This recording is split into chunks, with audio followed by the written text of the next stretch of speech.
அது வந்து கண்டிப்பா ஏற்றுக்கொள்ள முடியாது. பிரதானத்துவம் இந்த கூட்டத்துக்கு கூட்டப்பட்டது. ஏன் இவ்வளவு பெரிய ஒரு கன்ஃபியூஷன்? நான் ரொம்ப சிம்பிளான ஒரு கொஸ்டின். அவருக்கு வேற எந்த விதமான ரைட்ஸும் கிடையாது.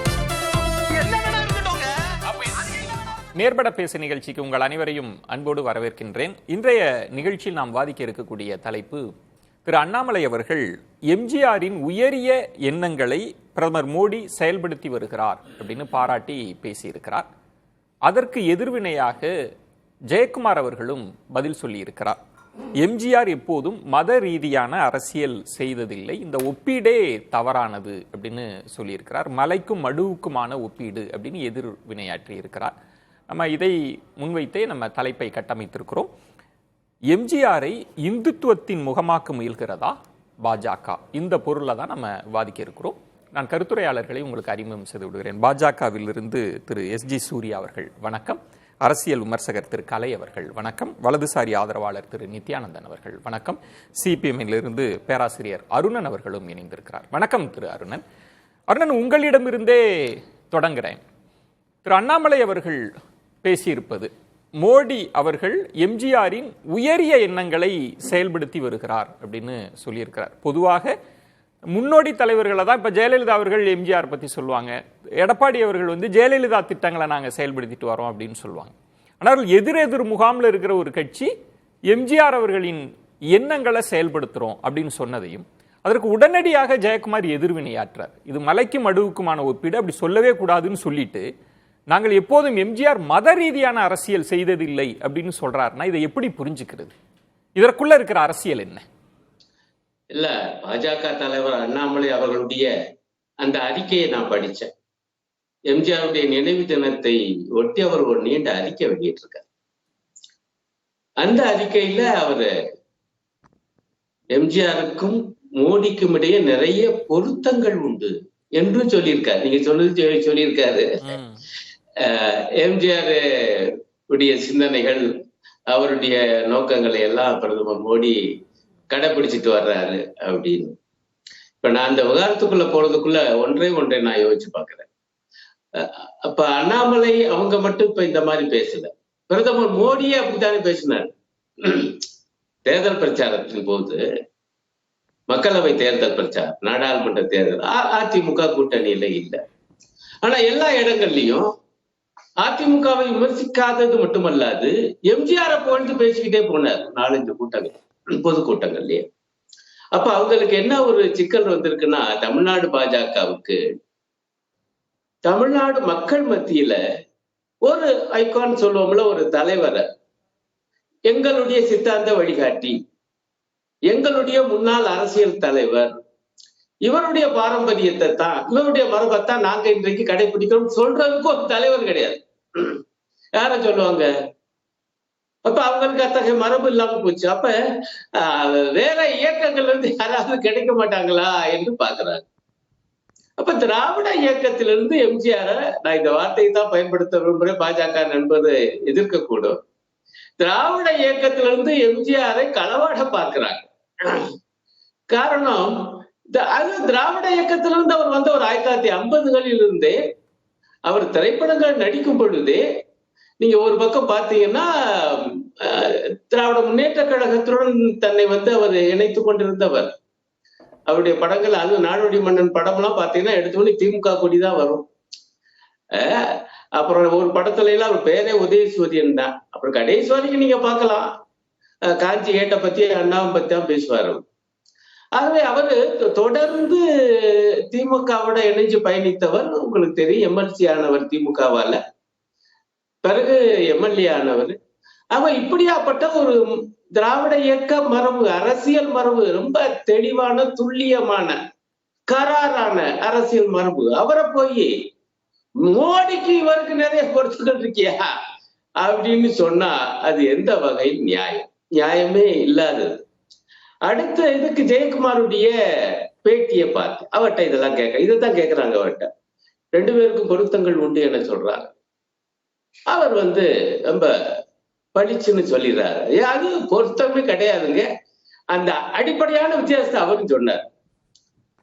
மதவெறி அரசியல் பண்றீங்க, அது அதே வார்த்தையை வேற மதவெறிங்கிற பயன்படுத்தல, மத அடிப்படையிலான அரசியல். நான் இந்த மாதிரி சொல்றேன், மதவெறி அரசியல் பண்றாங்க பாஜக பேர் சொல்லி. ஆனால் எங்களுடைய எம்ஜிஆர் அப்படி செய்தது இல்லை. ஆகவே மலைக்கும் மடுவுக்குமான வித்தியாசம், எம்ஜிஆருக்கும் மோடிக்கும் இடையிலான அந்த ஒப்பீடு என்பது நியாயமற்றது. இல்ல அருணன், இதுல ஒரு முக்கியமானது இப்ப திரு அண்ணாமலை அவர்கள் சொல்றார், குடும்ப அரசியல் அதெல்லாம் முன்னிலைப்படுத்தாம ஒரு எளிய பின்னணியில் இருந்து வந்து எல்லா மக்களுக்குமான வளர்ச்சிக்காக எம்ஜிஆரும் பாடுபட்டார், பிரதமரும் பாடுபடுறார் அப்படின்னு சொன்னோடனே உடனடியாக ஏன் ஜெயக்குமார் மத அரசியலுக்கு போறார்? அவர் சொன்னது வேறன்னு அவர் புரிஞ்சுக்கலையா? இல்ல, நீங்க மோடியும் எம்ஜிஆர் ஒண்ணுன்னா எல்லார் மனசுல என்ன பதியுங்க? நீங்க சொன்ன விஷயத்துக்குள்ள வரை நான் அதெல்லாம் படிச்சேன். ஆனா அடிப்படையான விஷயம் வந்து என்ன, மோடி எம்ஜிஆர் ஒண்ணியா அப்படின்னா அதிமுக தலைமைக்கு என்ன சிக்கல் வருது என்றால், அப்படி என்றால் நம்முடைய கட்சியும் நம்முடைய மரபும் இந்த மாதிரி மத அடிப்படையிலான அரசியலா, அவர் சொன்ன வாக்கியத்தை நான் அப்படி பயன்படுத்துறேன் அப்படிங்கிற எண்ணம் வரும்ல. ஆகவே அவர் இயல்பாக வந்து எதிர்வினையாற்றாரு. கிடையாதுயா, மோடி எம்ஜிஆர் ஒண்ணு கிடையாது. இது அடிப்படையான விஷயம். அவர் சில வார்த்தைகள் போட்டிருக்காரு, அதுக்குள்ள ஒவ்வொன்னா போகலாம். ரெண்டு பேரும் வந்து ரொம்ப எளிய சமுதாயத்துல இருந்து வந்தவங்க, அப்புறம் நீங்க ஒண்ணு சொல்றீங்க, அந்த வார்த்தை இருக்கான்னு தெரியல, குடும்ப அரசியல் வார்த்தை இல்லைன்னு நினைக்கிறது வச்சுக்குவோம். குடும்பம் முன்னிலைப்படுத்தாம சொல்றாரு, அப்படி இருக்கு சார், இருக்கட்டும். பட் ஆனா கேட்கிறேன், மோடிக்கு மட்டும் ஒரு குடும்பம் இருக்குங்க. அது என்ன குடும்பம் தெரியுமா? சங் பரிவாரம். ஒரு குடும்பங்கிற வார்த்தை, இவங்களுக்கு RSS குடும்பத்தில இருந்து வந்தவரு, இவர் எங்க இருந்து வந்தவரு? இவருக்கு ஒரு பாரம்பரியம் இருக்கு. RSS உடைய கோட்பாடு என்ன? அது எந்த அளவுக்கு வந்து மதவெறி அரசியலை முன்வைக்குது? அதனுடைய உருவாக்கம் தான் ஜனசங்கம், அதனுடைய பரிணாமம் தான் 1980 பாஜக.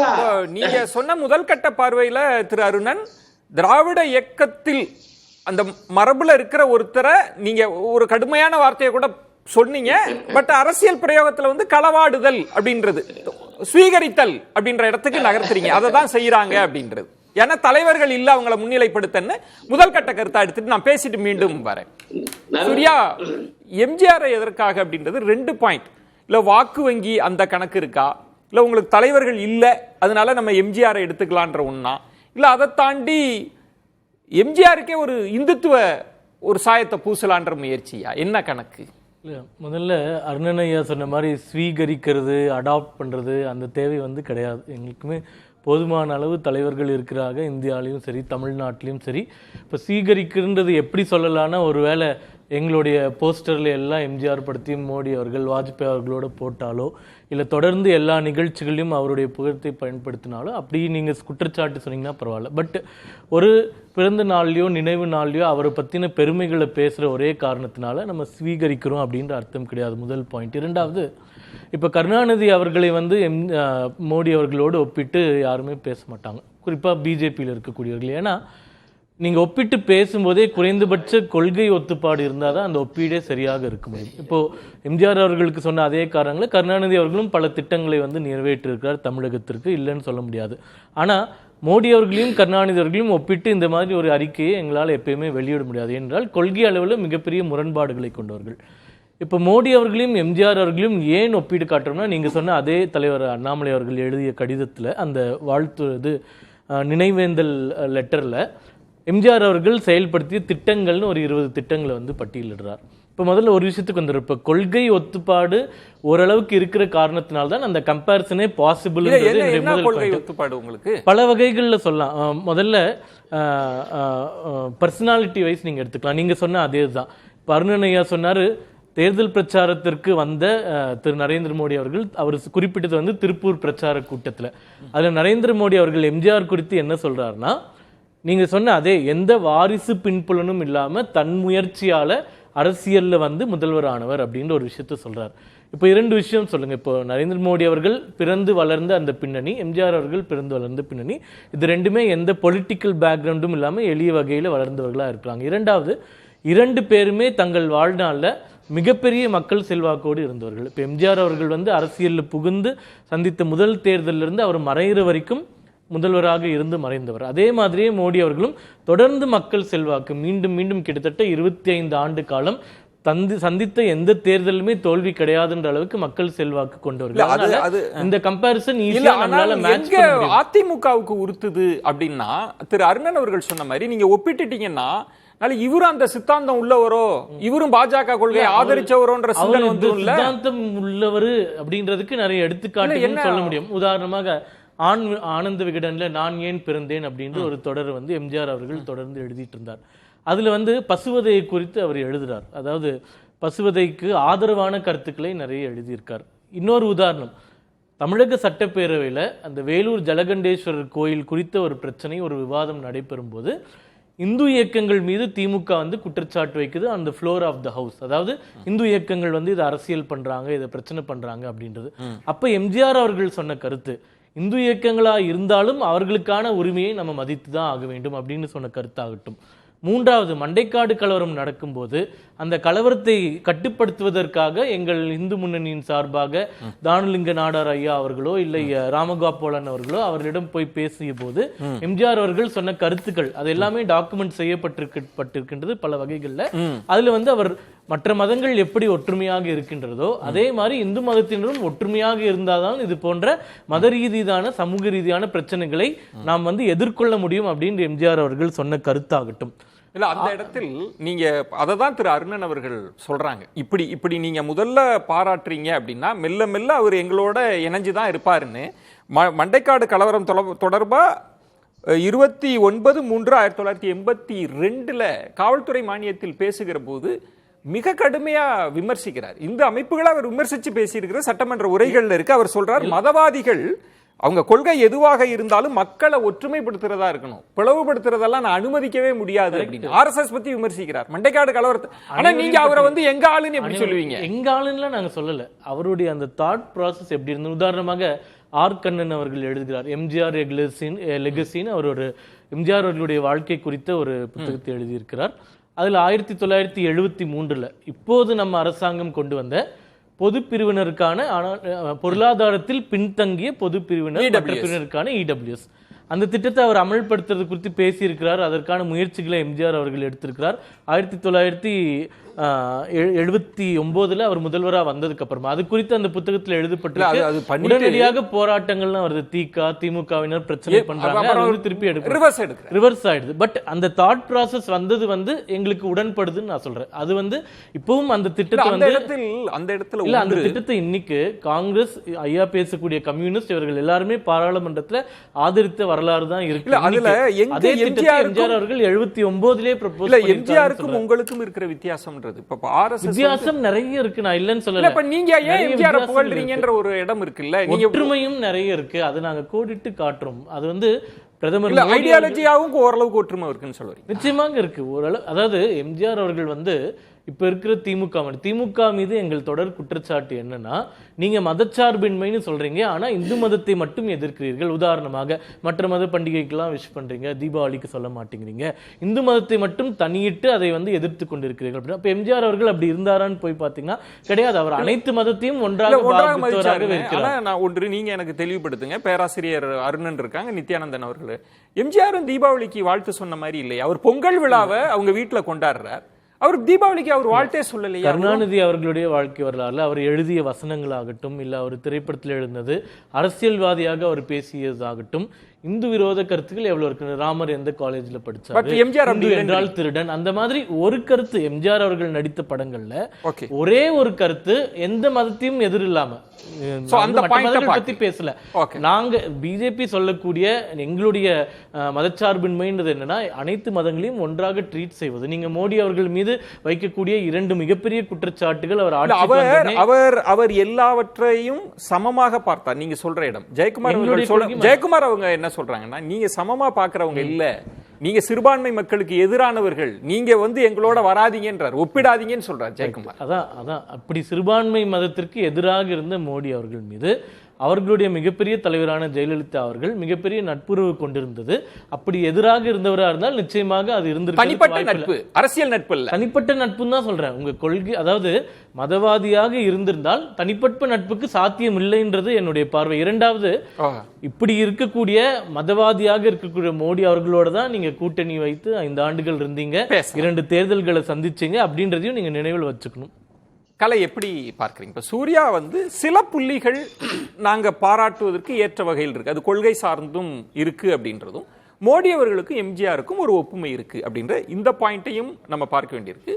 நாடாளுமன்ற தேர்தலையும் கூட எம்ஜிஆர் அவர்கள் எங்க முன்னோடி தலைவர்னு அதிமுக சொன்னாலும் பிரதமரே எம்ஜிஆர் புகழ்ந்து தான் பேசுறாரு அப்படின்னா இதை எப்படி புரிஞ்சு? இது ஒரு மரியாதை நிமித்தமா பாராட்டுறதா இல்ல அரசியல் கணக்கா, என்ன இப்படி? இது பாஜகவுடைய தேர்தல் போர் தந்திரம் தான், டாக்டிக்ஸ், போர் தந்திரம். அவங்க என்ன பண்ணுறாங்கன்னா, இந்த பன்னீர்செல்வத்தையும் சசிகலா அம்மாவையும் கூட வச்சுக்கிட்டு நாங்கள் எம்ஜிஆர் லீகசியை நாங்கள் கொண்டாடுவோம். ஏன்னா அவங்க வழி வந்தவங்க தானே. எடப்பாடி வழி வந்தவர், அவர் வேற. ஆனால் இவங்களும் அது உரிமை இருக்கு இல்லையா, எம்ஜிஆருடைய லீகசியை கொண்டாடுறதுக்கான உரிமை இவங்களுக்கு இருக்குது. அவங்க எங்களோட கூட்டணியில் இருக்கிறாங்க, அதனால் அவங்க படங்களை நாங்கள் பயன்படுத்துவோம் இல்லையா. விக்கிரவாண்டியில் இடைத்தேர்தல் என்ன பண்ணாங்க, ஜெயலலிதா அம்மா எம்ஜிஆர் படங்களை எல்லாம் பயன்படுத்தினாங்க. நல்ல வேளைக்கு அண்ணாதுரை படத்தை பயன்படுத்தலை, அவர் தப்பிச்சிட்டா இருப்பான் இவங்ககிட்ட இருந்து. அது பயன்படுத்தும் போது அவங்க என்ன நோக்கம், அவங்க பொதுவான நோக்கம் தமிழ்நாட்டில் இப்போதைக்கு அவங்க ஸ்ட்ராட்டஜி என்னென்னா, அதை ஒட்டி தான் டாக்டிக்கல் லைன் எடுக்கிறாங்க. ஸ்ட்ராட்டஜி என்னென்னா, அதிமுக பிளவுபட்டிருக்குது, இதை எப்படியாவது பின்னுக்கு தள்ளிட்டு நம்ம அந்த இடத்துல வந்து உட்காரணுங்கிறது தான். அதுக்காக அவங்க பிளவுபடாமல் பிரிந்து போனவங்களை, பிரிந்து கூட போகலை, வெளியேற்றப்பட்டவர்களை வச்சுக்கிட்டு அவங்க பாலிடிக்ஸ் நடத்துகிறாங்க தமிழ்நாட்டில். அவங்களுக்கும் எம்ஜிஆருக்கும் சூர்யா சொல்றாரு, ஒரு ஒற்றுமை இருக்கு, அதை சொல்றோம். எம்ஜிஆர் கடுமையான இந்து மத எதிர்ப்பாளரும் கிடையாது, நாங்க பாராட்டுறோம் அப்படின்றது இல்லை. அவர் எந்த மதத்தையும் எதிர்க்கலையே. இந்து மதத்தை நீங்கள் சொன்னீங்களா மண்டக்காடு விஷயத்தில் எவ்வளோ கடுமையாக விமர்சிச்சிருக்காரு அவர். ஆர்எஸ்எஸ் விமர்சிச்சிருக்காரு சட்டமன்றத்தில், ஆர்எஸ்எஸ்ஸை கடுமையாக விமர்சிச்சிருக்காரு. இந்த கலவரத்துக்கு காரணமே இந்து அமைப்புகள்ங்கிற மாதிரி தான் பேசியிருக்காரு அந்த பேச்சில். அப்படி இருக்கும்போது நீங்கள் திராவிட கழகத்திலேருந்து வந்தவர். அவர் திராவிட கழகத்தினுடைய கோட்பாடுக்கும் ஆர்எஸ்எஸ் கோட்பாடுக்கும் நேரெதிர் முரண்பாடு இருக்குது. அது திமுகவுக்கு மட்டும்தான் அந்த முரண்பாடு இருக்குன்னு அர்த்தம் கிடையாது. எம்ஜிஆர் அவர்களும் அண்ணாயிசம் தான் சொல்கிறார், என்னுடைய கொள்கை அண்ணாயிசம். அண்ணா என்ன சொன்னார் அதை நான் ஃபாலோ பண்ணுறேங்கிறாரு. கடவுள் மறுப்பு இல்லை அவர்கிட்ட. திமுகவில் சில தலைவர்கள் கடவுள் மறுப்பு இருந்துச்சு, இப்போ அது கொஞ்சம் கொஞ்சமாக மங்கி போயிட்டுருக்குது. ஆனால் அவர் ஆரம்பத்துலேருந்தே நான் கடவுள் நம்பிக்கை உள்ளவன்னு சொல்லிட்டார். அவர் எப்பயுமே கடவுள் மறுப்பை அவர் சொல்லலை. மக்கள் தொகை கணக்கெடுப்புல அதே சமயத்தில் சினிமா மதம்ன்றப்ப அவர் திராவிட மதம்னு தன்னை அது தனிப்பட்ட அதை டிஸ்டிங்விஷ் எப்படி பண்ணார்னா, அது தனிப்பட்ட முடிவுன்னாரு. கடவுளை ஏற்றுக்கொள்வதும் ஏற்றுக்கொள்ளாததும் ஒரு நபருடைய தனிப்பட்ட முடிவு. அதனால் என்ன பண்ணார்னா, தன்னுடைய படங்களில் அவர் கடவுள் வேடம் தரித்து வர்றதை தவிர்த்தார், ரொம்ப தவிர்த்தாரு. இல்ல இப்ப கலை, இப்ப நீங்க சொல்ற இந்த வரலாற்று பின்புலத்தோடு சமகால அரசியலை தொட்டு பார்க்கிறப்ப இது என்ன, இது போர் தந்திரம்னா என்ன தந்திரம்னு சொல்லுவோம். எதற்காக எம்ஜிஆர், இப்ப ஜெயலலிதா அவங்க கூட இருக்கலாம். சூர்யா சொல்ற பெரிய கணக்கு இல்லை அப்படின்றது. ஐகான் அதிமுகவினுடைய ஃபவுண்டர் லீடருங்க எம்ஜிஆர். அவர் தான் அதிமுகன்னு அவர் தான். அவரை ஒட்டி தான் இன்னைக்கு அந்த கட்சியே இருக்குது. இன்னைக்கும் அவருடைய பாப்புலாரிட்டி அங்கே இருக்குது, உதவி செஞ்சிட்டு இருக்கு அவங்களுக்கு. அதை நீங்க கவர நினைத்தால், டைவர்ட் பண்ணணும்னு நினைச்சா அது சரியா இருக்குமா? அந்த வாக்கு வங்கியை குறி வைக்கிறாங்களா? அந்த வாக்கு வங்கியை தான் குறி வைக்கிறாங்க. இல்ல எம்ஜிஆர் ஓரளவுக்கு இந்துத்துவ சார்பு நிலை கொண்டவர்னு சொல்ல வராங்களா? அப்படின்னு சொல்ல வர்றாங்க. அவர் பெரிய அளவுக்கு கடவுள் மறுப்பாளர் இல்லை அப்படிங்கிற அடிப்படையில் அவர் இந்துக்களுக்கு சார்பான ஆளுங்கிற மாதிரியான ஒரு முகத்தை அவருக்கு பொறுத்துறதுக்கு முயற்சி பண்றாங்க. அதனாலதான் ஜெயக்குமார் உடனடியா எதிர்வினை. ஆமா, நிச்சயமா எதிர்வினை ஆட்டித்தேன் ஆகணும். எப்படிங்க நீங்க எம்ஜிஆர் நீங்க எப்படிங்க லீகசியை நீங்க எப்படிங்க இன்ஹெரிட் பண்ண முடியும்? அது சொல்றதே தப்பு இல்லை. அவர் இடையில வந்த தலைவர் கிடையாது, அவர் ஃபவுண்டர் லீடர். அவருடைய கொள்கைகள் தான் இன்னைக்கும் அதிமுக ஃபாலோ பண்ணிட்டு இருக்காங்க. அப்படி இருக்கும்போது அவரை நீங்க எப்படிங்க எங்களுக்கு ஒத்து போனவர், எங்களோட இணைந்தவர், எங்கள் மோடி தலைவரோட அவரை ஒப்பிட்டு பார்க்கலாம்லாம் எப்படி சொல்கிறீங்க? ஏன்னா எம்ஜிஆருடைய பாப்புலாரிட்டி சாதாரண அப்படி நான் உலகத்தில் யாருக்குமே இந்த மாதிரியான ஒரு பாப்புலாரிட்டி பார்த்ததே இல்லை. மதுரையில இந்திரா காந்தி அம்மா காத்துட்டு இருக்கிறாங்க, ஒரு பெட்டிஷன் தர்றதுக்காக இவர் இங்கேருந்து பாண்டியன் எக்ஸ்பிரஸ்ல முதல் நாள் நைட் இறங்குறாரு, ஏறுறாரு. மறுநாள் காலையில் பாண்டியன் எக்ஸ்பிரஸ் 6 மணிக்கு மதுரைக்கு போய் சேரணும். அது எப்போ போய் சேர்ந்துச்சு? மறுநாள் இரவு தான் போய் சேர்ந்துச்சு. வழிநடுக இவர் வர்றாருன்னு தெரிஞ்சோன்னா மக்கள் வண்டியை நிறுத்தி இவரை பார்த்துட்டு பிறகுதான் வண்டியை அனுமதிச்சாங்க. என்ன பாப்புலாரிட்டி யாருக்கு இருக்குங்க அந்த மாதிரி பாப்புலாரிட்டி? நான் யாருக்கும் உலகம் பூரா அங்கேயும் பார்த்தது. அதுதான் பாஜகவோட பாப்புலாரிட்டியை உங்க பார்வை, ஒரு பகுதியை நீங்க களவாட நினைக்கிறாங்க, நான் சொல்லல, கவர நினைக்கிறீங்க நீங்க. ஏன்னா உங்களுக்கு இங்க அடித்தளம் பலமா இல்ல, பாஜகவுக்கு இங்க அடித்தளம் பலமா இல்ல. வேறொரு கட்சியை சார்ந்து இல்லாட்டி அந்த வேறொரு கட்சியை கவிழ்த்து விட்டு அந்த இடத்துல வர்றதுதான் உங்களுடைய டாக்டிக்கல் லைன். சூர்யா, நீங்க செஞ்சுட்டே இருக்கீங்க தொடர்ந்து. ஒரே ஒரு குறுக்கீடு, எம்ஜிஆர் அவர்கள் திராவிட கழக பாரம்பரியம்னு சொன்னாரு, கிடையாது. அவரு காங்கிரஸ் பாரம்பரியம். காங்கிரஸ்ல தான் முதல்ல சேர்ந்தாரு. அதுக்கப்புறமா அவருடைய நட்பு வட்டத்தின் காரணமாக திமுகவுக்கு வந்தாரு. கொள்கையினால வந்தாரு, கொள்கையை அடாப்ட் பண்ணிட்டாரு. NS கிருஷ்ணன் நாடக கம்பெனில இருந்து அவர் ஒரு சொல்றார், நீங்க அரசியலுக்கு ஏன் வந்தீங்க அப்படின்றப்ப நான் அப்போதே நான் குடியரசு இதழ்கள்லாம் படிச்சேன், பெரியார் கொள்கையில ஆழ்ந்த எனக்கு ஈடுபாடு உண்டுன்னு அவர் சொன்ன பிறகும் அந்த இடம் தான் அருணன் சந்தேகத்த இடமும் கலையவங்க சந்தேகத்த இடமும். என்னன்னா, நீங்க முதல்ல பாராட்டுவீங்க, அதுக்கப்புறம் கொஞ்சம் கொஞ்சமா எங்க கொள்கைன்னு இழுப்பீங்க. இதுதான் போர் தந்திரம்ன்றாங்க. ஒரு விஷயம், இப்போ காங்கிரஸ் தான் அவர் முதல்ல சேர்ந்து இயக்கம்ன்றது கோடிட்டு கார்டு விரும்புறேன்.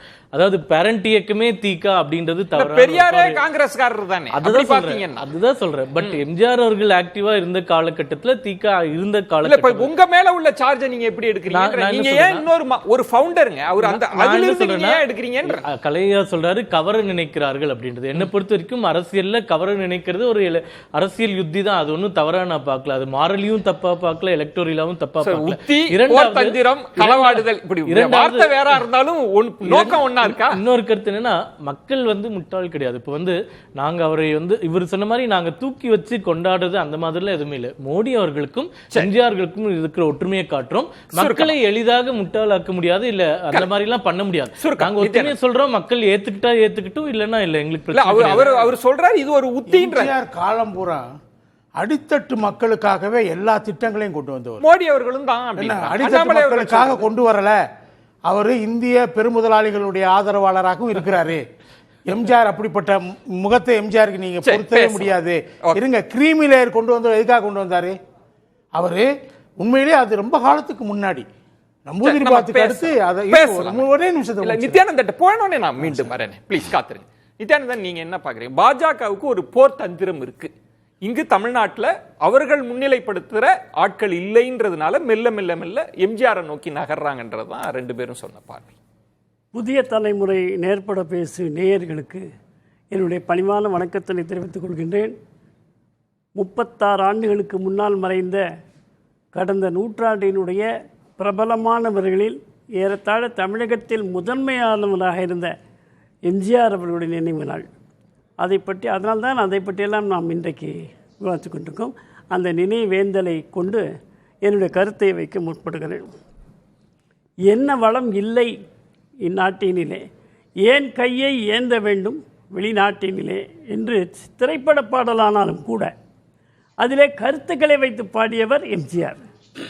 மோடி அவர்கள் திரைப்படத்திலே நடிக்கவில்லை. ஆனால் என்ன வளம் இல்லை இந்த நாட்டினிலே, ஏன் கையை ஏந்த வேண்டும் வெளிநாட்டினிலே என்பதை நடைமுறைப்படுத்தி வருகிறார் என்பது உலகறிந்த உண்மை. தெரியுதுங்களா? அதுக்கப்புறம் நான் ஆணையிட்டால் அது நடந்துவிட்டால் ஏழைகள் வேதனைப்பட மாட்டான்னு சொன்னார். இன்றைக்கு மோடி அவர்கள் 35 லட்சத்துக்கு மேல் உள்ளவர்கள், 35 லட்சம் வாங்க, ஏழ்மை நிலையிலிருந்து 35 கோடியா 35, ஆமாம் 40% ஏழ்மை நிலையிலிருந்து முன்னுக்கு வந்திருக்கிறார் என்று உலகத்திலே இருக்கக்கூடிய பொருளாதார நிபுணர்கள் ஏற்றுக்கொள்கிறார்கள், சொல்லுகிறார்கள். ஆக ஏழைகளுக்காக எம்ஜிஆர் திரைப்படத்தில் பாடியதை மோடி அவர்கள் நடைமுறையிலே செய்திருக்கிறார். சரி, எம்ஜிஆர் என்ன பாஜகவா? கிடையாது. வரிசையாக நம்முடைய சூர்யா அவர்கள் அடுக்கி சொன்னார்கள். மண்டைக்காடை சொன்னார்கள், ஜலகண்டேஸ்வரர் சொன்னார்கள், பசுவதை தடுத்த, இந்த மாதிரி வரிசையாக சொன்னாங்க. எம்ஜிஆர் அவர்கள் காங்கிரஸில் இருந்தார். பிறகு பெரியாரை பெரியார் மூலமாக அவருடைய கொள்கைகளை ஈர்க்கப்பட்டு திராவிட இயக்கத்துக்கு சேர்ந்தார்கள். அவருடைய நட்பு வட்டம் அப்படி இருந்தது. திராவிடத்தில் அவர் ஒரு நம்பப்படுகின்ற வாக்குகளை தரக்கூடிய ஒரு முகமாக, அண்ணா சொன்னது தான் இது, எம்ஜிஆருடைய முகத்தை காட்டினா போகிறோம் வாக்கு விழுனார், கலைஞர் பேசினா வாக்கு விழும், இவர் முகத்தை காட்டினாலே போகிறோம் வாக்கு விழுன்னு சொன்னது பேரறிஞர் அண்ணா அவர்கள். அப்படி ஒரு செல்வாக்கு மிக்க ஒரு தலைவராக இருந்த எம்ஜிஆர் திமுகவிலிருந்து வெளியேறி அண்ணா திராவிட முன்னேற்ற கழகம் என்று சொல்லி பெரியாருடைய படத்தை இன்றைக்கும் மாட்டி வைத்தும் கூட அவரிடத்தில் அவர் மூகாம்பிகைக்கு சென்றார். அப்பொழுது கேட்கிறார்கள், திராவிட முன்னேற்ற கழகம் பெரியாருடைய கொள்கை மூகாம்பிகைக்கு செல்வதா? எம்ஜிஆரை கேட்டார்கள். எனவே இது எல்லாம் அவர் இந்துத்துவாவுக்கு சப்போர்ட் பண்ணாரோ இல்லையோ, திமுக ஒன்றே குலம் ஒருவனே தேவன் என்று அண்ணா சொன்னார், அந்த வழியிலே செல்கிறோம் என்று சொன்ன பின்னாலும் கூட இவர் மூகாம்பியை பார்த்தார் என்ற உடனே விமர்சனம் வைத்தவர்கள் திமுக. அதையெல்லாம் புறந்தள்ளிவிட்டு அவர் மூகாம்பிகை. நீங்க சொல்ல வருவது அவருக்கும் திமுகவுக்கும் நிறைய விமர்சனங்கள் இருந்தது, அதெல்லாம் வேற. பாஜகவுக்கும் எம்ஜிஆருக்கும் சம்பந்தம் அதுதான். இப்ப நான் மூகாம்பிகைக்கு அவர் ஏன் போகணும்? கடவுள் இல்லை என்று சொல்லக்கூடிய குழுவில் இருந்து மூகாம்பிகைக்கு போனார் என்று சொன்னால் கடவுள் இருக்கிறார் என்று சொல்லக்கூடிய பாஜகவினுடைய கருத்துக்களை அவர் கோயிலுக்கு போனாலே பாஜக அவர் ஆதரிச்சிரும். கண்டிப்பா மூகாம்பிகை கோயிலுக்கு போனா பாஜக அவங்களை ஆதரிக்குது. கருணாநிதி நாளைக்கு அவர் இப்ப நீங்க மக்கள் தொகை கணக்கெடுப்புல அவர் தன்னை இந்து மதம்னு குறிப்பிடாம திராவிட மதம் அப்படின்னு அவர் குறிப்பிடுறார். இப்ப நீங்க கருணாநிதி அவர்கள் மீது என்ன நீங்க விமர்சனம் வைக்கிறீங்க? தீபாவளிக்கு அவர் வாழ்த்து சொல்ல, அவருமே வாழ்த்து சொல்லலையே. அப்போ அரசியல்ல மதங்களை எல்லாத்தையும் சமமாக பாவித்து தள்ளிதானே இருந்தார். ஆமாங்க, அவர் என்ன நெருங்கியா வந்தார்? நீங்க சொல்றது முற்றிலும் நியாயமானது. ஆனா அதுல ஒரே ஒரு சிறு மாறுபாடு, அதுதான் எல்லாமே. That makes all difference. Small difference that makes all difference. என்னன்னா, எம்ஜிஆர் அவர்கள் எந்த மதத்தையும் நிந்திக்கவில்லை, எந்த கடவுளையும் நிந்திக்கவில்லை. திமுக சனாதனத்தை ஒழிப்பேன் என்று இன்று வரையும் சொல்லிக் கொண்டிருக்கிறது. புரியுதா உங்களுக்கு? இவங்க கோயிலுக்கு போனாங்கன்னா எம்ஜிஆரையும் இவங்களையும் ஒண்ணாக்காதீங்க. ரெண்டு பாயிண்ட் இல்ல, இந்து மதத்தை சமமாக பாவித்தார்ன்றது வேற, அவரை இந்துத்துவவாதியாக கொஞ்சம் நகர்த்துவது. எப்படி இந்துத்துவ அம்பேத்கர்னு சொல்ற மாதிரி இந்துத்துவ எம்ஜிஆர்னு நகர்த்துறது வேற. நீங்க எந்த புள்ளிக்கு கொண்டு இல்ல? எங்களுக்கு அவருடைய இந்த மூகாம்பிகை கோயிலுக்கு போனதும், இந்து கடவுள்களை நிந்திக்காததும், இந்துக்களை நிந்திக்காததும் எங்களுக்கு வரவேற்கக்கூடியதாக இருக்கிறது என்று என்னை போலவர்கள் கருத்துக்கிறோம், பாஜக கருத்துகிறது. அதனால எம்ஜிஆர் பேசலாம், சரியான புள்ளிக்கு வந்திருக்கீங்க. ஆனால் எந்த கடவுளையும் அவர் நிந்திக்கவில்லை என்பதும் உண்மை. இயல்பாகவே விதிக்கப்பட்ட ஒன்று என்று பாரதிய ஜனதா கட்சி என்ன இருக்கிறது என்று சொன்னால், ஏப்ரல் 4ஆம் தேதி சிலுவையில் அறையப்பட்ட ஜீசஸ் அந்த நாளிலே தான் பாஜகவிலிருந்து, அந்த ஜனதா கட்சியிலிருந்து RSS காரணமாக வெளியேற்றப்பட்டார்கள். இன்றைக்கு பிஜேபி என்று அன்றைக்கு கட்சி இல்லாமல் வெளியேற்றப்பட்டவர்கள். பிறகு 6ஆம் தேதி அவர் உயிர் தெழுத்த நாள் ஞாயிற்றுக்கிழமை அன்றைக்கு பாரதிய ஜனதா கட்சி என்று கட்சி வாஜ்பாய் தலைமையிலே ஆரம்பிக்கப்பட்டது. அந்த அளவிற்கு நான் ஏன் கிறிஸ்துவரோடு ஒப்பிடக்கூடாது பாஜகவை? அப்படிதான் எம்ஜிஆரையும் நான் ஒப்பிடுவேன். ஏழ்மையை போக்க வேண்டும். இவர் சொன்னார், என்ன பண்ணார் மோடின்னு? ஏங்க, பெண்களை போய் கிராமத்துல கேளுங்க, வெளிக்கு போறதுக்கு முடியாதுங்க. இல்ல, அது பிரச்சனை இல்லங்க, நீங்க ஒப்பிடுறதுல தான் அவங்க மாறுபடுறாங்க. மோடி ஒண்ணும் பண்ணலனாரே. பணக்காரர்கள் மைதானத்துல போனாங்க, திரு பேராசிரியர் இருட்டுல முன்னாடியா போனாங்க? இல்ல, நான் வரேன். அருணன் அவர்களுக்கு ஒரே ஒரு கேள்வி, யார் யார் எல்லாம் எந்த கட்சி என்று நாங்கள் பார்ப்பது கிடையாது, நாட்டுக்கு நன்மை செய்கிறார்கள். பட்டேல் என்ன பிஜேபியில இருந்தாரு, அவருக்கு 30 அடி 33 அடி சிலை வச்சாங்களே, காங்கிரஸ்காரர் தானே அவரு. நல்லது எங்க இருக்கிறதோ அவற்றை எல்லாம் எங்க நல்லது விஷயம் இருக்கோ பாராட்டக்கூடிய பக்குவம் ஒருவனுக்கு இருப்போம். அவன் மனிதன். தலைவரை ஏத்துக்கலன்றதுக்காக நாமள இல்ல பேசலாம். திரு அருணன் எப்படி புரிஞ்சுக்கலாம் அப்படின்னா, நல்ல விஷயங்கள் எங்க இருக்கோ நாங்க பாராட்டுவோம். அதுல ஒரே ஒரு கண்டிஷன் அப்ளை என்ன அப்படின்றது, அவர் இந்து மதத்தை நிந்தனை செய்யாம இருக்கணும். கோயிலுக்கு போறவரா இருந்துதா நாங்க பாராட்டுறோம், எல்லாரையும் பாராட்டுறோம், இதுதான் எங்க நிலைப்பாடு அப்படின்றது. இல்ல, இப்ப பாஜக நண்பர் சூர்யா தெளிவா சொல்லிட்டாரு. அதாவது ஒரு தலைவரை இன்னொரு இயக்கத்துக்கிட்ட இருந்து எடுக்கிறதுல ஒண்ணு தப்பே இல்லையா. தார்மீக ரீதியாகவும் தப்பு இல்லை, அரசியல் ரீதியாகவும் தப்பு இல்லை. ஆகவே கவருதல், நான் களவாடுதல் ரொம்ப இலக்கண ரீதியா பாத்தீங்கன்னா ரெண்டு ஒண்ணுதான். ஆக அதை நாங்க செய்வோம்யா அப்படின்னு அவர் அவர் ஒரு வழிகிட்ட. இப்ப நண்பர் நித்யானந்தமும் அவரு ஒரு இதுக்கு சொல்லிட்டாரு, எங்களுக்கு ஒன்னே ஒண்ணுதான், கோயிலுக்கு போறாரா இல்லையா. எப்படி பாருங்க அவங்க இது. அவர் இந்து கோயிலுக்கு போனா அவரு பாஜக ஆதரவானது. இதைத்தானுங்க ஜெயக்குமார் நல்லா சொல்லியிருக்காரு. இந்த மாதிரி மத அடிப்படையில் அரசியல் நடத்திய வேலையை எம்ஜிஆர் செய்ததில்லை, செய்வது பாஜக. ஜெயக்குமார் சொல்றாரு. அது பாருங்க தெளிவா ப்ரூவ் பண்றாரா இல்லையா நம்ம நித்யானந்தா. இப்ப எனக்கு என்ன ஆச்சுன்னா கடைசியாவது பிரமாமா முடிச்சுட்டாரு, நல்லது செஞ்சா பூரா ஏத்துக்கோங்கயா. அப்ப அண்ணா நல்லதே செய்யலீங்களா ஐயா. எம்ஜிஆருடைய குருநாதர் தானே பேரறிஞர் அண்ணா. ஏன் அண்ணாவுடைய பிறந்த நாள் நினைவு நாளுங்களா இப்படி உங்க அண்ணாமலை அதிக விடுவாரா? இன்னும் கூட நான் கேக்குறேன். இல்ல கோயிலுக்கு போகணும்ன்றாங்களே, கோயிலுக்கு போயிருக்கணும்ன்றாங்களே. நான் என்ன நினைக்கிறேன் அவர் சொல்லி கொடுத்தாரு. அதுதான் நான் நீங்க சொன்ன ஸ்டாண்டர்ட் சொல்றேன். முகாம்பியா கோயிலுக்கு போனாருங்க, கோயிலுக்கு போகணும், முதல் கண்டிஷன் அதுதான், போகணும், அது முதல் கண்டிஷன். அப்புறம் நல்லவரா இருந்தா நாங்க எடுத்துப்போம், நாங்க பாராட்டுவோம். முத கண்டிஷன் தான் நான் பதில் சொல்லிட்டேனே. முத கண்டிஷன் வந்து என்னன்னா மத ரீதியா தாயா பாஜக இயங்குது, அதுவும் கோயில் தான். தேவாலயமோ பள்ளிவாசலோ போனா ஏத்துக்க மாட்டாங்க, கவனிங்க. ஆகவே இது மத அடிப்படையில் அரசியல் நடத்துவது பாஜக என்று ஜெயக்குமார் சொன்னது எவ்வளவு சரி என்று அதானே சொன்னேன். இப்ப நல்லவர்ங்கிற விஷயத்துக்கு வர்றேன். அப்ப நல்லவர் என்றால் எம்ஜிஆருடைய தலைவராகிய அண்ணா நல்லவரா இல்லையா சொல்லுங்க. ஏன் அண்ணாவுக்கு இதே போல அறிக்கை விட மாட்டேங்கிறீங்க?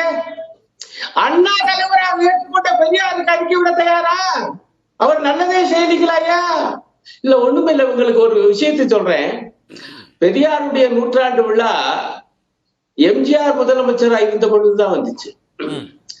பெரியாருடைய 100ஆண்டு விழாவை பிரமாதமாக கொண்டாடியது எம்ஜிஆர் அரசு. அவங்களுக்கு தெரியுமோ தெரியாது, தெரிஞ்சாலும் சொல்ல மாட்டாங்க. அவர் தான் மிக முக்கியமான ஒரு திருத்தத்தை கொண்டு வந்தாரு, எழுத்து சீர்திருத்தத்தை. இவங்க எல்லாம் சொல்லுவாங்க தமிழுக்கு ஒண்ணும் செய்யலன்னு. ஆனால் தமிழ் இன்றைக்கு கணினி யுகத்துக்கு ஏற்ற அடிப்படையில தமிழுடைய எழுத்தை மாற்ற வேண்டும் என்று அதற்கு ஒரு பெரிய மொழியியல் அறிஞர் மாதிரி கச்சிதமான ஒரு மாற்றை கொடுத்தவர் தந்தை பெரியார். அதை அவர் மட்டும்தான் பயன்படுத்திட்டு இருந்தாரு. அரசனுடைய அந்த மொழி உரு என்பது பெரியார் உருவாக்கியதான் என்று கொண்டு வந்தவர் எம்ஜிஆர், தெரியுமா? இப்ப பெரியார் நீங்க ஏற்றுக்கொள்ள தயாரா? நீங்க பதிலா வாங்கிட்டு வந்தாரு. நீங்க முடிச்சிருங்க அருணன் ப்ளீஸ். இல்ல இன்னொரு மிக முக்கியமான பாயிண்ட் வந்து என்னன்னா, 2 பாயிண்ட் சுருக்கமா முடிச்சிடுறேன். இப்ப நீங்க வந்து RSS எப்படி எம்ஜிஆர் கடுமையா எதிர்த்தாருன்னு 1982 சட்டமன்ற உரையை பத்தி சொன்னீங்க. நான் அதை குறிச்சிட்டு வந்தேன். 1983 எம்ஜிஆர் டெல்லி சென்றிருந்த பொழுது இதே RSS பரிவாரம் அவரை தமிழ்நாடு இல்லத்திலிருந்து மத்திய அமைச்சர்களை பார்க்க கிளம்பிட்டு இருக்காரு. நடுவுல போது பெரிய கலாட்டா பண்ணாங்க, தெரியுமா? பூரா பத்திரிகையில பூரா இதாச்சு. இங்க சென்னைக்கு வந்து அவர் பேட்டி கொடுக்காரு. நான் இப்படி ஒன்றை நான் சந்திச்சதே இல்லை தமிழ்நாட்டுல. RSS பற்றி எனக்கு மிகப்பெரிய ஏமாற்றமாய் போச்சு.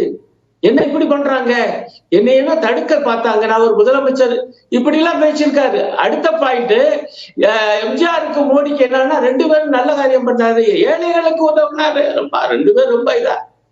ஏங்கய்யா 126 நாடுகள் வறுமை விஷயத்துல 115வது நாடாக இந்தியாவை கொண்டாந்து நிப்பாட்டி இருக்கீங்க 10 ஆண்டு காலம் மோடி ஆட்சிக்கு பிறகும். இதுதான் வந்து சர்வதேச புள்ளி விவரம். ஒண்ணுமே இல்ல. வெளிநாட்டை பத்தி பாட்டுலாம் பாடினார்ல. இப்ப ரூபாயின் மதிப்பு மோடிஜி ஆட்சியில என்ன தெரியுமா? 85 ரூபாய் தாண்டிடுச்சு. பேசலாம். நம்ம இவர் வரும்போது 60 ரூபாய் அது வேறொரு தலைப்புல போகும். பார்வையா நான் எடுத்துக்கிறேன். பாட்டுக்கு மோடியுடைய ஆட்சிக்கு பேசலாம். திரு அருணன் அவர்கள் சொன்னது வந்து, அவர் தன்னை ஒரு பெரியார் சீடராகத்தான் தன்னை முன்னிலைப்படுத்திக் கொள்கிறார். திராவிட கொள்கை அண்ணாயிசம் அப்படின்லாம் சொல்றவரு. நீங்க ஒப்பிடுவது வந்து சிக்கல் இருக்கு, நீங்க மதம் சார்ந்து பாக்குறீங்க, அது தவறானது அப்படின்னு சொல்றேன். நான் தான் சொல்லிட்டேனே, மதம் சார்ந்து பார்க்கவில்லை. அவரு உண்மையான மதச்சார்பின்மையை கடைபிடிக்கக்கூடியவராக இருந்தார். எங்கள் கொள்கையும் அதான் சொல்லிட்டேன். நீங்கள் மீண்டும் மீண்டும் மற்றவர்கள் வந்து எங்களை வந்து மதத்தின் முன்னிலையில் வந்து நிறுத்த முயல்வதற்கான ஒரே காரணம் பிஜேபிக்காரங்கன்னா இந்துத்துவாக்காரங்க, முஸ்லீமுக்கு எதிரானவர்கள், கிறிஸ்தவருக்கு எதிரானவர்கள் அப்படின்ற ஒரு கருத்துருவாக்கத்தை உருவாக்க தான். அதிமுகவுக்கு அந்த இது இருக்குல்ல, இப்போ சந்தேகம் விமர்சனம் இருக்கே அது இல்ல அதான் நான் மீண்டும் கேள்வி கேட்டேனே. அப்படி உங்களுக்கு சந்தேகம் திரு மோடி மேல இருந்ததுன்னா நீங்க ஏன் 5 ஆண்டு காலம் உருவாடிட்டு இருந்தீங்க அப்படின்ற கேள்வி. அதுக்கு அவங்க பதில் சொல்லிட்டு இந்த கருத்து சொன்னாங்கன்னா நம்ம ஒத்துக்கலாம். அப்ப வந்து அந்த 5 வருடத்திற்கு முன்னாடி இது தெரியல, இப்ப தெரிஞ்சிருச்சா அப்படின்றது நம்மளுக்கு தெரியல. இரண்டாவது, அதை அதிகாரப்பூர்வ அதிமுக கருத்தாவே நாங்க பார்க்கல. முதல்ல அது வந்து பொதுச் செயலாளர் அவர்கள் கிட்ட இருந்து வந்திருந்தா எடுத்துக்கலாம். இவருக்கு வந்து எப்பவுமே பிஜேபி மீது ஒரு மிகப்பெரிய வன்மம் இருக்கக்கூடிய ஒரு தலைவராக இவர் இருந்திருக்கிறார். அவருடைய பல குரல்கள் இருக்கு. நிச்சயமா அவர் கருத்து வந்து ஒரு அங்கீகரிக்கப்பட்ட அதிமுக கருத்தால அதை வந்து டிசோன் பண்ண சமயங்களும் நம்மளுக்கு இருக்கின்றது அதிமுகல நம்ம கடந்த காலங்களில் பார்த்தோம். அப்ப நீங்க சொல்வது வந்து உள்ளுக்குள்ள திரு இபிஎஸ் அவர்கள் நீங்க பாராட்டினதை ரசிப்பார்னு நினைக்கிறீங்க இல்லையா? மேபி ரசிக்கலாம், எங்களுக்கு தெரியல. நாங்க சொல்றது அது சரியான கருத்துனா நீங்க ஏன் எங்களோட கூட்டணிக்கு வந்தீங்க, வந்திருக்க கூடாது இல்லையா? அவ்வளவுதான். அதோட அந்த டாபிக் முடிச்சிட்டு இரண்டாவது பர்ணனையா சொல்லாரு பசியில இப்படி ஆயிடுச்சு, அதெல்லாம் வந்து தவறான புள்ளி விவரங்கள். அந்த அமைப்பு வந்து எப்படி அந்த புள்ளி விவரத்தை நடத்துதுன்னு நம்ம ஏற்கனவே எக்ஸ்பிளைன் பண்ணுவோம். ரூமுக்குள்ள உட்காந்துட்டு ஒரு நாட்டிலையும் 10 பேர்கிட்ட சாம்பிள் சைஸ் வாங்கிட்டு ஒரு புள்ளி உதாரணமா சொல்றேன். அதே புள்ளி விவரத்துல பங்களாதேஷ் நம்மளோட 20 இடங்கள் முன்னிலையில இருக்கு. ஆனா இன்னைக்கு வந்து அங்க பட்டினியா இருக்கு, சாப்பாடு இல்லாம நம்ம கிட்ட கையேந்திக்கிட்டு இருக்காங்க. அதனால இந்த புள்ளி விவரங்கள் விட்டுருங்க. ஒரு உதாரணம் நான் சொல்றேன். இப்ப நீங்க வந்து ரொம்ப போக வேண்டாம். நம்ம எம்ஜிஆர் அவர்கள், மோடி அவர்கள் இவங்களுக்குள்ளேயே வந்துடலாம். இப்ப உதாரணமாக எம்ஜிஆர் அவர்கள் முதல்வராக இருந்த 10 ஆண்டு காலகட்டத்தில் தமிழகத்தில் இருக்கக்கூடிய பள்ளி கல்லூரிகள் எவ்வளவு அளவு வந்து உயர்த்தப்பட்டது, அது ஒரு அளவுகோலா நீங்க எடுத்துக்கோங்க. இப்ப வந்து பியூசியை அபாலிஷ் பண்ணிட்டு 11th 12th கொண்டு வரதாகட்டும், பல தனியார் கல்லூரிகளை உருவாக்கியதாகட்டும், பள்ளிக்கூடங்களுக்கு அனுமதி ஆகட்டும், அது வந்து தமிழகத்தில் ஒரு மிகப்பெரிய ரெவல்யூஷனை கிரியேட் பண்ணுது. இன்னைக்கு இருக்கக்கூடிய சந்ததியினர் அதுக்கு மிகப்பெரிய கடன்பட்டவர்களாக இருக்கிறார்கள். இப்ப மோடி அவர்கள் பிரதமராக வந்ததுக்கு அப்புறமா அப்ப எவ்வளவு மெடிக்கல் காலேஜ் இருந்தது, இப்ப எவ்வளவு மெடிக்கல் 2 மடங்காக உயர்த்தி இருக்கிறார். பல்கலைக்கழகங்கள், கல்லூரிகள். கலையவர்கள் எம்ஜிஆர் அவர்கள் எளியவர்களுக்கு, சாமானியவர்களுக்கான அரசா இருக்கணும்னு நினைச்சாங்க. ஆனா மோடி அவர்கள் கார்ப்பரேட்டுகளுக்கான. தமிழகத்துக்கு மோடி அவர்களுடைய அரசாங்கத்தில் அதிமுக இதே எடப்பாடி அவர்கள் முதல்வராக இருக்கும்போது கொடுக்கப்பட்ட 11 மருத்துவக் கல்லூரிகளும் அரசு மருத்துவக் கல்லூரிகள் தான். அதுல ஏழை மாணவர்கள் தான் படிக்கிறார்கள். அது வந்து கடந்த காலங்களில் எந்த காலத்துல உங்களுக்கு இவ்வளவு மருத்துவக் கல்லூரிகள் தமிழகத்தில் கொடுத்திருக்காங்க. இந்த மாதிரி பல வளர்ச்சி திட்டங்கள்ல எம்ஜிஆர் அவர்களுடைய போக்கு, மோடி அவர்களுடைய போக்கும் ஒத்து போகிறது கேட்கிறது. நீங்க இப்ப கூட்டணியில எல்லாம் இருந்தீங்கன்ற ஒரு பார்வை. நிறைய இப்போ ரயில் நிலையத்திற்கு வந்து அவருடைய பெயர் வைத்ததா இருக்கலாம், நாணய வெளியீடு, இதெல்லாம் செஞ்சோம், பட்டியலிடுறோம், நாங்க ஹானர் பண்றோம் அப்படின்ற இடம் இருக்குல்ல, சூர்யா சொல்றது, அதை நீங்க எப்படி நிராகரிக்க முடியும்? கூட்டணிக்கு போனதுக்கு பல காரணங்கள் அன்னைக்கு இருந்துச்சு. ஓபிஎஸ் அதில் தீவிரமாக இருந்தார். அவரை இணைக்கும் போது அவர் அதை ஒரு கண்டிஷனாக வச்சு சொன்னார்.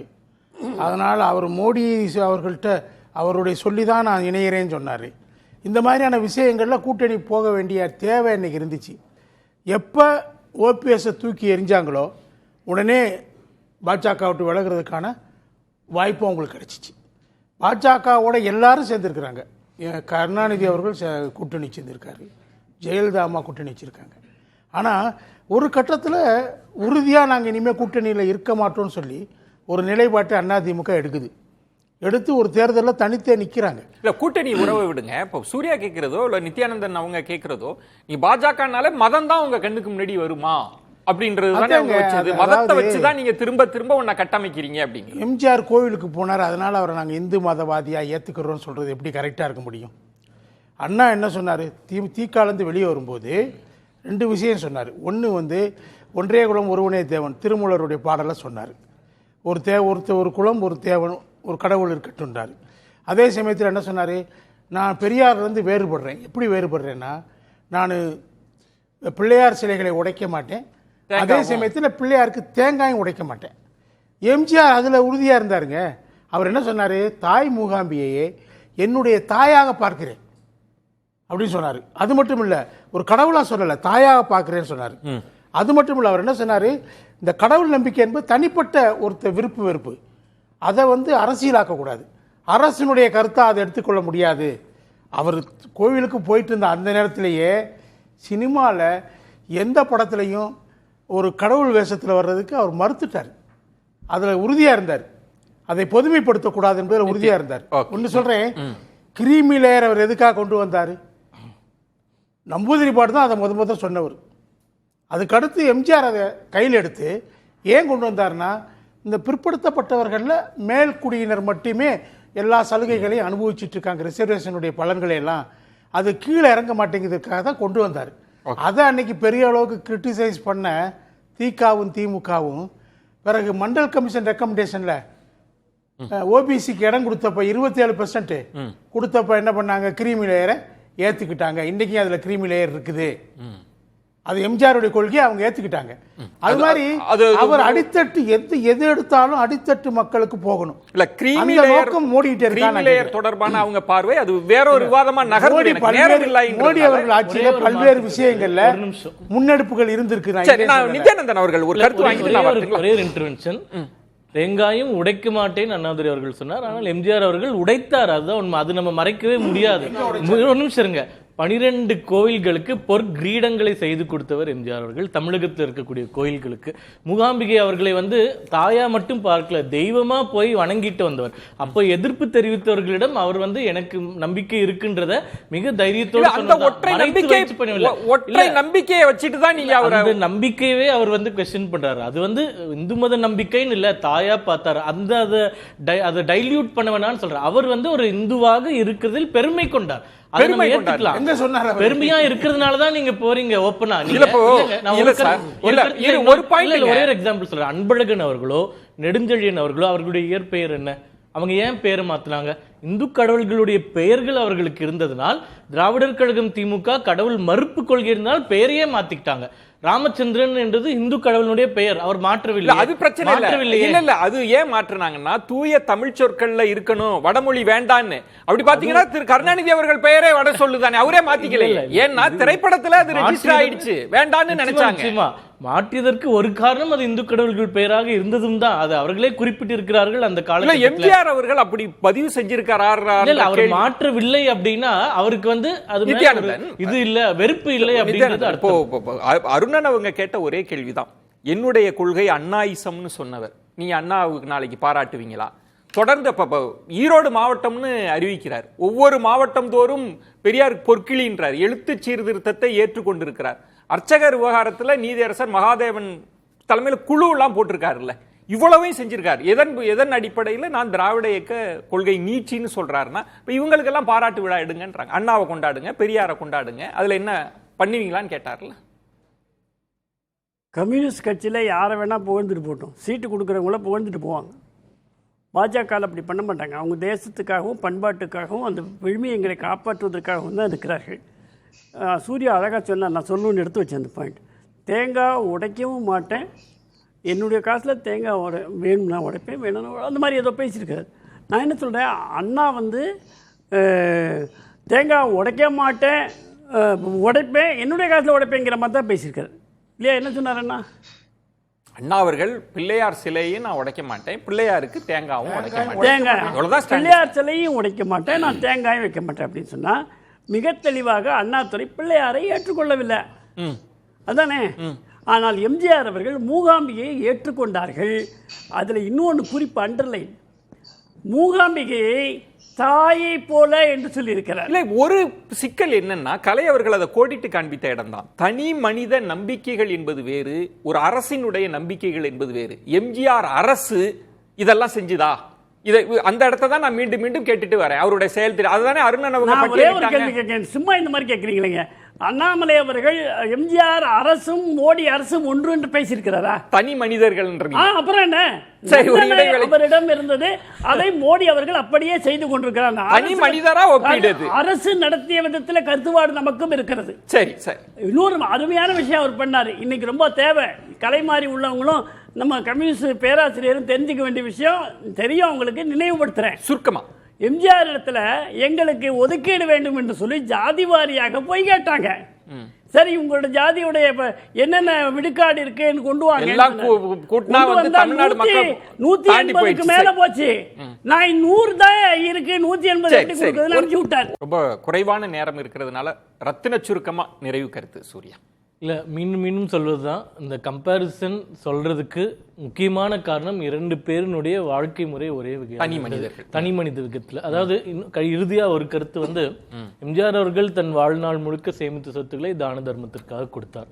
மோடி அவர்களும் முதல்வராக இருக்கும்போது பிரதமராக வரும்போது அவருக்கு இருந்த அனைத்து சேமிப்புகளையும் பெண் கல்விக்காக ஒதுக்கியிருந்தார். அதே போல் அவருக்கு வரக்கூடிய கிஃப்ட்ஸ் எல்லாம் கூட இதற்கு முன்பு எந்த பிரதமருமே பண்ணாத அளவுக்கு அதையெல்லாம் ஆக்ஷன் பண்ணி அதே நலத்திட்டங்கள் சொன்னா 2 பேருமே அவர்களுக்கென்று எதையுமே சேர்த்து வைக்காம மக்களுக்காக வாழ்ந்தவர்கள். அதனால ஒப்பீடு மிக சரி அப்படிங்கிறது தனி மனித ஒப்பீடு தான். அப்படி ரொம்ப ரத்தின சுருக்கமா, நேரமின்மை. அது பரவாயில்ல, தத்துவார்த்த ரீதியாக ஒப்பீடு பண்ண ஆரம்பிக்கிறீங்க. அதுவும் அதில் இருக்குது அந்த அண்ணாமலையினுடைய அறிக்கையில்.